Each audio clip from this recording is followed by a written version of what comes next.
Bom dia. Vamos dar continuidade ao conteúdo e a gente vai começar a estudar ética profissional agora. A gente vai estudar ética na advocacia, no primeiro momento, e ética na advocacia a gente vai estudar três normas diferentes. O Estatuto da OAB, que é a Lei 8.906/94, o regulamento dessa lei, o Regulamento Geral do Estatuto da Advocacia da OAB, e o Código de Ética e Disciplina da OAB. Mas a gente não vai estudar eles na íntegra e também não vai estudar eles de forma isolada. A gente vai estudar por conteúdo. Tá? Eu acho que é um estudo que faz mais sentido. A gente vai estudar, por exemplo, a gente vai começar com os direitos dos advogados, agora, e a gente vai estudar o que tem sobre os direitos dos advogados no Estatuto, no Código, no Regulamento, por exemplo. Então, artigo 6º. E assim, só para vocês também entenderem, eu vou retomar isso quando a gente falar em aula, na aula síncrona, mas eu vou focar nos conteúdos que mais costumam cair segundo as estatísticas. O conteúdo que mais cai é o primeiro conteúdo que a gente vai ver, que é o dos direitos dos advogados. Cai na prova da OAB, tá? Prova da OAB. Artigo 6º. Vocês já devem estar cansados de ouvir isso, né? 10ª fase, tirando quem está adiantando uma disciplina, o resto da turma está na 10ª fase. E ver, e talvez ouvir isso no dia a dia de vocês, que não existe hierarquia entre advogados, magistrados e membros do MP. Eu entendo que na prática vocês vão se formar, vocês vão ter 20 e poucos anos, chegar numa audiência e fazer valer essa igualdade também é uma questão de postura. E isso a gente às vezes demora um pouco para adquirir, às vezes a gente confunde também o que é a obrigação de cada um, o que é o dever de cada um, mas é importante sempre ter em mente isso. Tá? Isso tem que acompanhar vocês desde o início da profissão, da atuação de vocês na advocacia. Não existe hierarquia. Tá? Isso não significa que não deve existir respeito mútuo. Se houver um desrespeito por parte de alguém, aí vão ter que ser tomadas atitudes, como a gente tem visto muito atualmente, infelizmente. E por que a gente tem visto? Não é porque antes não acontecesse, é porque agora está sendo gravado. As audiências, as sessões estão sendo gravadas, a gente vê. É mais difícil ver o advogado desrespeitando. O que a gente vê muitas vezes são posturas dos julgadores, posturas que não combinam, que não condizem com a postura que se espera. Porque essa confusão existe não só na cabeça do advogado, mas também na cabeça do juiz e do representante do MP. A gente, como advogado, a gente tem que ter coragem de se impor muitas vezes e questionar, porque nós estamos entre iguais, por mais que exista diferença de experiência, de vivência. Mas ali nós não estamos postulando o direito próprio, nós estamos cumprindo uma função pública. Então nós temos que nos portar como tais. Então essa é o primeiro ponto, que é óbvio, mas é bastante difícil de implementar muitas vezes na prática, principalmente pela nossa eventual inexperiência logo que a gente sai da faculdade. Parágrafo único é uma continuação. As autoridades, servidores e servidores da justiça devem dispensar ao advogado, no exercício da profissão, tratamento compatível com a dignidade da advocacia e condições adequadas ao seu desempenho. Isso também é outra coisa que é difícil na advocacia, a gente tem que brigar, tem que questionar para garantir esses direitos, porque, novamente, não é um direito nosso. Por sermos advogados, estamos num pedestal. Nós estamos pleiteando o direito e defendendo o direito de outras pessoas, exercendo uma função que tem um caráter público. Tá? Então, lembrar disso não é um privilégio, não é privilégio da advocacia. Então, com o instrumento, o advogado está no exercício da profissão dos interesses do seu representado. Então, a gente tem que ter um tratamento diferenciado porque a gente está exercendo essa função que tem caráter público.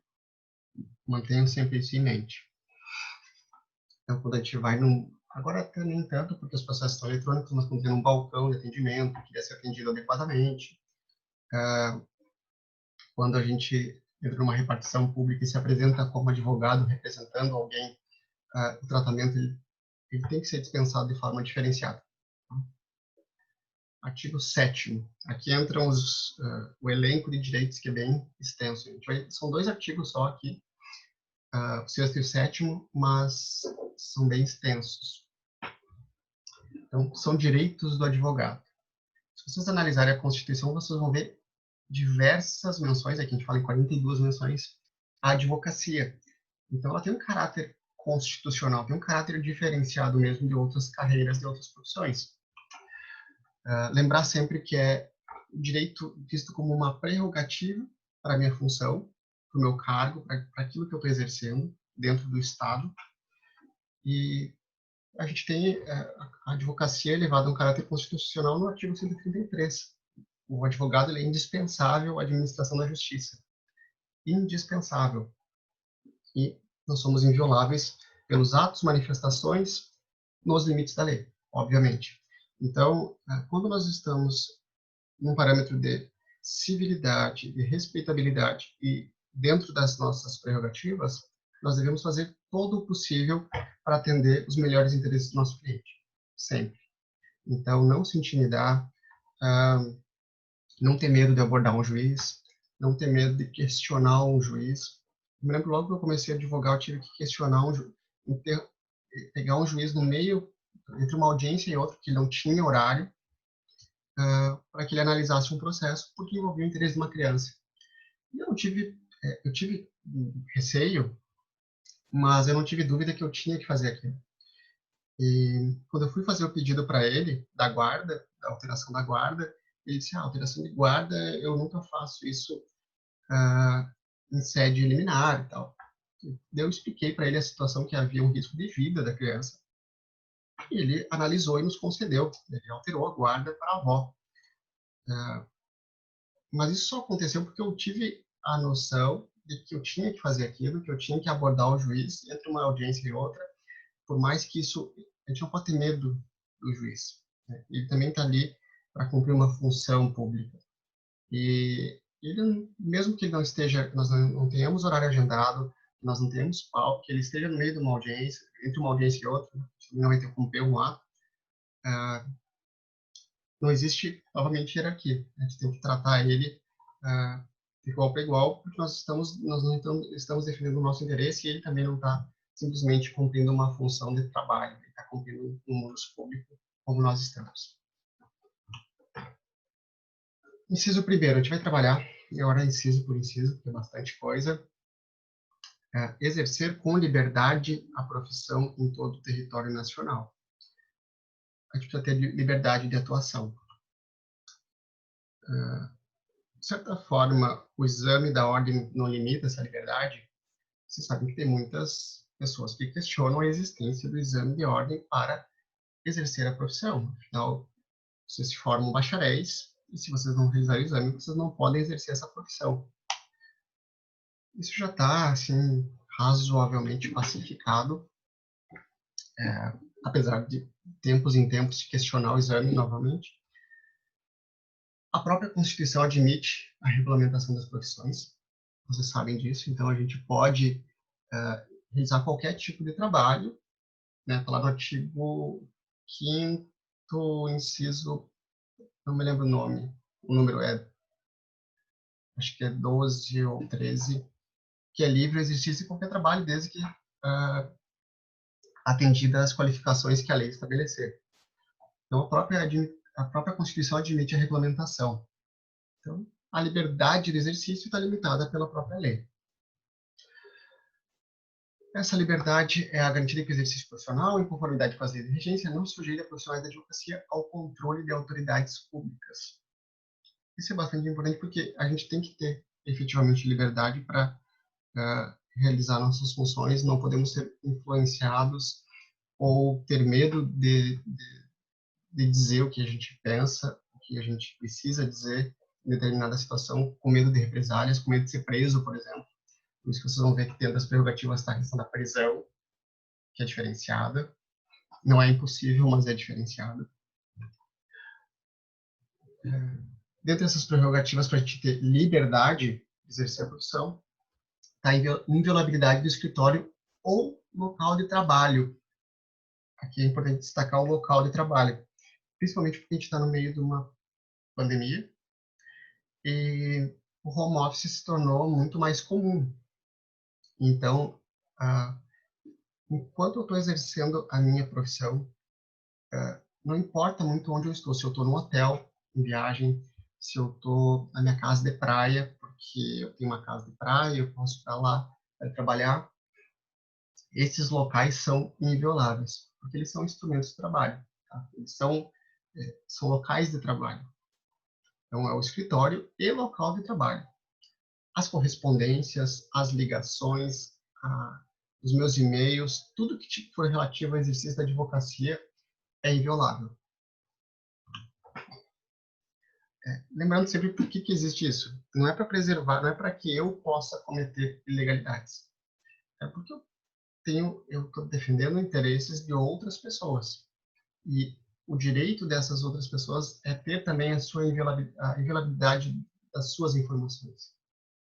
No meu escritório eu vou ter informações sobre quem fez eventualmente coisas erradas, coisas ilegais, e essa pessoa tem que ter a garantia de que esses documentos não vão chegar às autoridades simplesmente porque eles estão comigo.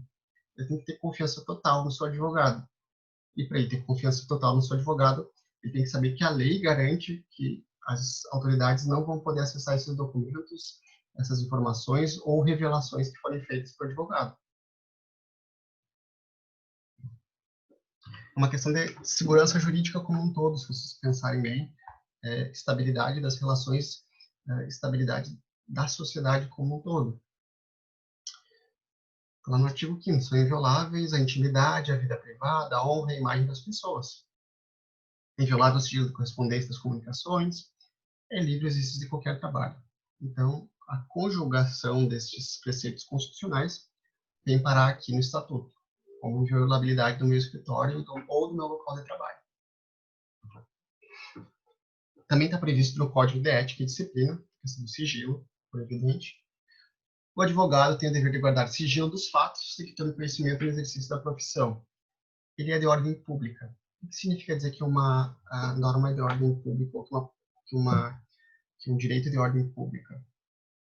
Eu não preciso de uma previsão contratual e contratualmente eu não posso alterar isso. Tá? De ordem pública.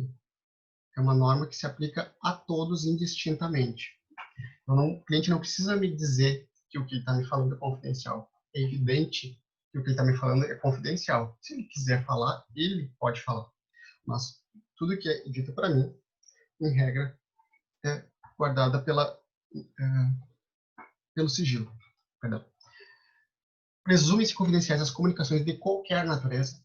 Então, cartas, anotações, ligações. Você não pode ter acesso a ligações telefônicas, não pode passar no jornal uma ligação telefônica. Não pode.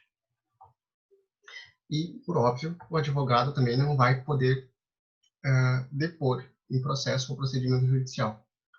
Judicial, administrativo, arbitral, qualquer tipo de procedimento. Tá?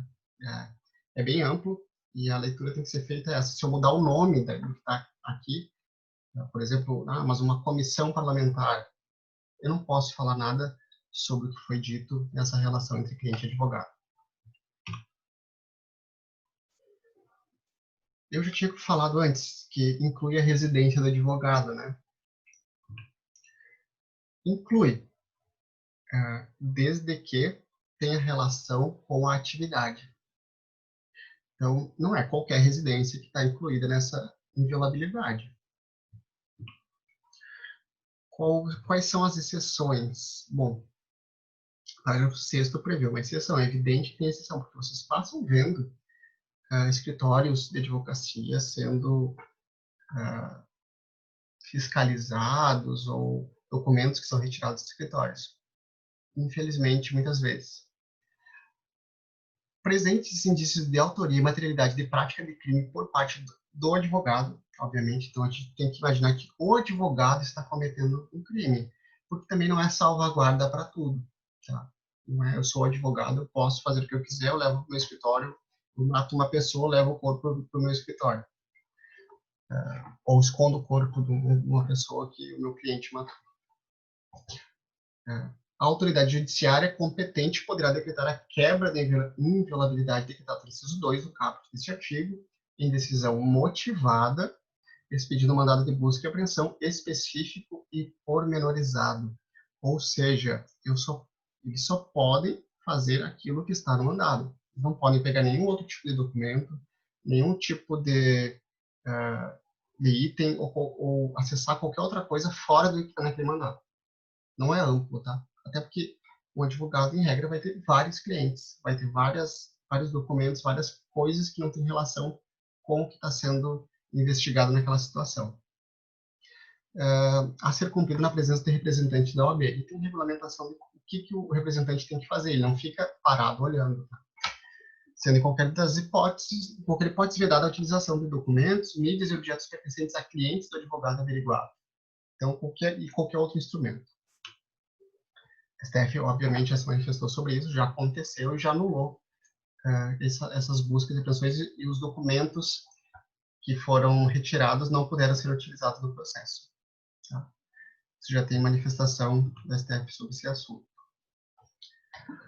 Comunicar-se com seus clientes, pessoal reservadamente, deixa eu tirar aqui para vocês verem, mesmo sem procuração, quando esses se acharem presos. Então, o fato de não ter procuração não retira a prerrogativa de eu falar com o cliente preso, detido ou recolhido em estabelecimento civil ou militar, ainda que considerados incomunicáveis.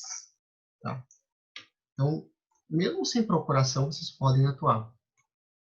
Isso é uma outra confusão que às vezes acontece. Isso acontece muito em outros tipos de situações também. Uma situação que o cliente procura ser tempo hábil para que se junte documento, a gente pode pedir a juntar documento posterior. Isso não é um problema, tá? A ausência de procuração, principalmente se o cliente está presente. Se o cliente está presente, a gente consegue atuar num processo mesmo sem ter procuração naquele momento. Isso é um direito que não pensa bem, não é uma prerrogativa do advogado, né? É uma prerrogativa do cliente. O preso será informado de seus direitos e faz permanecer calado, sendo-lhe assegurada assistência de família e de advogado. É evidente que não vai ter procuração se o cara está preso. Então, essa prerrogativa existe para proteger não o interesse do advogado, mas sim do seu representado. E lembrar sempre que não se limita ao contato físico e direto com o cliente, vai abranger correspondências, vai abranger telefonemas, tudo isso é considerado sigiloso e reservado. Tá? Eu não posso, tem alguns projetos para que as comunicações entre cliente e advogado sejam monitoradas para verificar se eles estão cometendo algum crime naquele momento. Olha, não tem como fazer uma análise e um recorte disso. Né? Quem é que vai fazer análise e recorte disso? E se eu ouvir uma informação que é referente ao crime cometido pelo cliente, como é que vai selecionar o que pode e o que não pode? Então, não pode. Não estou dizendo que não possa, que não exista na prática, mas não deveria, porque é absolutamente ilegal. Bom, eu vou interromper aqui e nós continuamos os outros incisos no próximo vídeo, para não ficar muito longo.